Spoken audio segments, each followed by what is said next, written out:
Hello everyone, my name is Rajesh Sharma from global city group Chandigarh. आज my dear friends, मैं जो source of fund है Australia study visa में, उनके बारे में ब्रीफ में बात करने जा रहा हूं। आपको पता ही होगा कि ऑस्ट्रेलिया में हमें फंड्स दिखाने होते हैं स्टडी वीजा के लिए। वो जितना इंपॉर्टेंट हमें फंड्स दिखाना होता है, उतने ही उसके सोर्स जो रहता है कि कहाँ से वो पैसा आ रहा है, कौन सी जॉब या बिजनेस कर रहा है जो आपका स्पॉन्सर है, उसके बारे में मैं कंप्लीटली आज आपको बताऊंगा। बहुत से कैंडिडेट्स को ये पता नहीं होता कि जो सोर्स ऑफ फंड्स हैं वो कौन कौन से होने चाहिए और कौन कौन से डॉक्यूमेंट्स हमें इंपॉर्टेंट होते हैं। अगर आपको ये वीडियो इन्फॉर्मेटिव यूजफुल लगे तो लाइक और शेयर करें, सब्सक्राइब करें हमारे चैनल को, ताकि स्टडी वीजा ऑस्ट्रेलिया के अपडेट आपको टाइम टू टाइम मिलते रहें।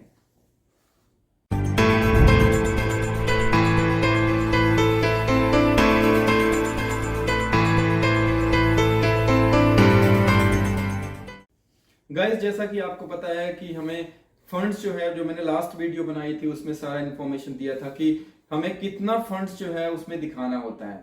और आज मैं जो उनके प्रूफ और सोर्स ऑफ फंड है उसके बारे में ब्रीफली बात करने जा रहा हूं।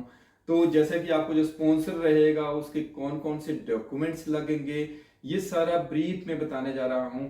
जैसा कि अगर मैं सबसे पहले लेता हूं कि आपका जो स्पॉन्सर है, अगर सपोज वो जॉब करता है तो उसको सारे जॉब के प्रूफ हमें दिखाने होते हैं। उसका अपॉइंटमेंट लेटर, जिसकी सैलरी जो है अकाउंट में आ रही है, उसका अगर वो जो फॉर्म 16 होता है, क्योंकि कंपनीज मोस्टली लिमिटेड कंपनी या प्राइवेट लिमिटेड होगी तो फॉर्म 16 आपको देती है, तो वो उसके बाद वो भी हमें चाहिए होता है।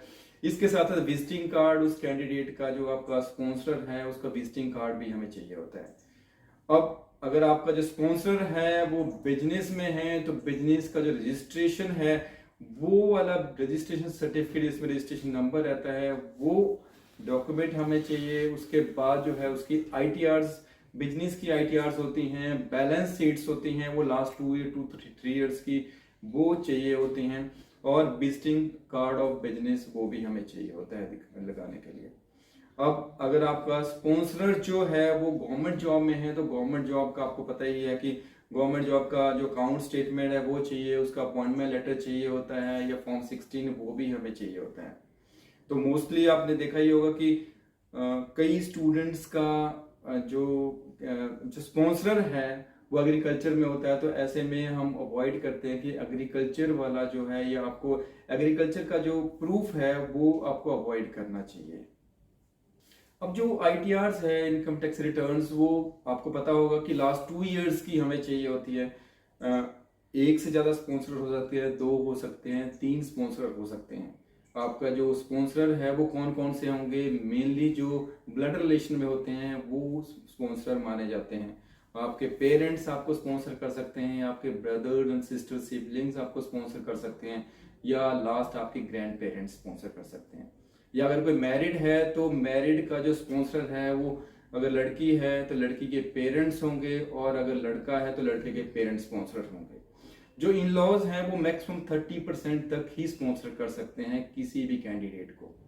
और अगर आपका स्पाउस है, जैसे स्पाउस वीजा के लिए आप किसी ने अप्लाई करना है, तो स्पाउस वीजा में जो आपका स्पाउस है अगर वो साथ फाइल लगा रहा है तो आपका जो स्पाउस है वो मैक्सिमम जो है आपकी 1 सेमेस्टर की फीस तक ही स्पॉन्सर कर सकता है। अब आईटीआरस आपको पता ही है कि 2 साल की हमें आईटीआरस चाहिए होती हैं, और 2 इयर्स की आईटीआरस भी कितनी होनी चाहिए ये मैं आपको बताता हूँ। अगर आपका जो कैंडिडेट है वो सिंगल है तो आपकी आईटीआरस मिनिमम 8 लाख की होनी चाहिए, वो चाहे एक स्पॉन्सर हो या मल्टीपल स्पॉन्सर हो। जैसे आप 2 स्पॉन्सर हैं, पेरेंट्स में बात करूं मदर और फादर की, तो मदर की अगर फादर जॉब में है तो फादर की जॉब की आईटीआरस 4-5 लाख की होती है, इसमें जनरली अब 5-1 लाख की आईटीआर सबकी होती है। और मदर्स मोस्टली सेल्फ एम्प्लॉयड होते हैं आपके, तो उनकी आईटीआर भी मैंडेटरी रहती है, ताकि आपका जो स्पॉन्सर 2 या 2 से 3 हैं तो उनके क्लब करके मिनिमम 8 लाख या 8 to 9 लाख बन जाए तो दैट वुड बी बेटर। अब अगर आप स्पाउस वीजा के लिए अप्लाई कर रहे हैं तो आप लगा लीजिए कि आपकी जो कंबाइन आईटीआरस है वो मोर देन 10 to 12 लाख होना चाहिए। सीधी बात है कि अगर आईटीआरस एक ऐसा सोर्स है या एक प्रूफ है, उससे पता लगता है कि आपके जो स्पॉन्सरर है वो जॉब पे हैं और आपकी जो नेक्स्ट ईयर की फीस है वो आप पे कर सकते हैं। उससे आइडिया लग जाता है कि आपका जो स्पॉन्सरर है वो जॉब करके आपकी नेक्स्ट ईयर की फीस यहाँ से भेज सकता है। नो डाउट स्टूडेंट्स वहाँ पर पार्ट टाइम जॉब करते हैं और मोस्टली स्टूडेंट अपने घर से नहीं जो फीस है वो नहीं मंगवाते हैं, पर हमें एम्बेसी को ये दिखाना होता है कि आपका जो स्पॉन्सर है वो आपको नेक्स्ट ईयर आपकी फीस या आपके लिविंग एक्सपेंसेस भेजेगा। और गाइस मैं आपसे रिक्वेस्ट करूंगा या आपको बताऊंगा कि आपका जो कई बच्चों का जो पेरेंट्स है वो एग्रीकल्चर में होते हैं, तो मैं ये आपको बोलता हूँ कि आप अवॉइड करें आईटीआर जो एग्रीकल्चर की है, कि एग्रीकल्चर की आईटीआर जो है उनको कंसीडर नहीं करते ज़्यादातर एम्बेसीज, तो वो अवॉइड करना कि एग्रीकल्चर की आईटीआर हो, तो आईटीआर की ना लगाएं। इंस्टेड ऑफ दैट आप बिजनेस या बिजनेस प्रूफ लगाएं, तो दैट वुड बी बेटर। तो I think my dear friends, आपको जो सोर्स ऑफ फंड का जो कंफ्यूजन था वो क्लियर हो चुका होगा।